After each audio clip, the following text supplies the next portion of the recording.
குமரன் சொல்றாரு, அந்த ஆளு தப்பானவன்னு எல்லாரும் முன்னாடியும் கோர்ட்ல நிரூபிக்கணும், அவ்வளவுதானே? ஆனந்தி குமரன் சொல்றதெல்லாம் கேட்டுட்டு வந்து அப்பா கிட்ட சொல்றாங்க, நம்ம கோர்ட்டுக்கு போவோம்ப்பா.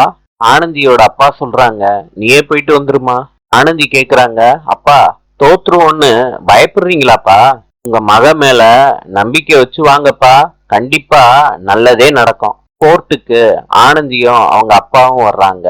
வீரபத்ரனும் அவனோட லாயரும் வர்றாங்க. நேருக்கு நேரா சந்திக்கிறாங்க. வீரபத்ரன் மனசுக்குள்ள நினைக்கிறாரு, ஆனந்தி நீ எப்படி ஜெயிக்கிறன்னு நான் பாத்துறேன். ஜட்ஜு ஆனந்தியையும் வீரபத்ரனையும் கூப்பிடுறாங்க. ஆனந்தி கிட்ட கேக்குறாங்க, வீரபத்ரன் தப்பானவன்னு நிரூபிக்கிறதுக்கு உன்கிட்ட ஆதாரம் இருக்காமா? ஆனந்தி சொல்றாங்க, என்கிட்ட எந்த ஆதாரமும் இல்ல மேடம். ஜட்ஜி கேக்குறாங்க, அப்படின்னா உன் மேல உள்ள குற்றச்சாட்டை ஒத்துக்கிறியாமா? ஆனந்தி சொல்றாங்க, ஒத்துக்கிறேன் மேடம். இத கேட்ட உடனே வீரபத்ரன் ஷாக் ஆயிடுறாரு. வீரபத்ரன் மனசுக்குள்ள நினைக்கிறாரு, ஏதோ தப்பா இருக்கே.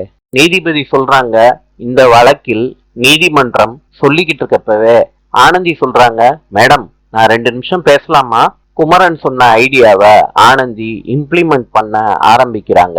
நாளை சந்திப்போம்.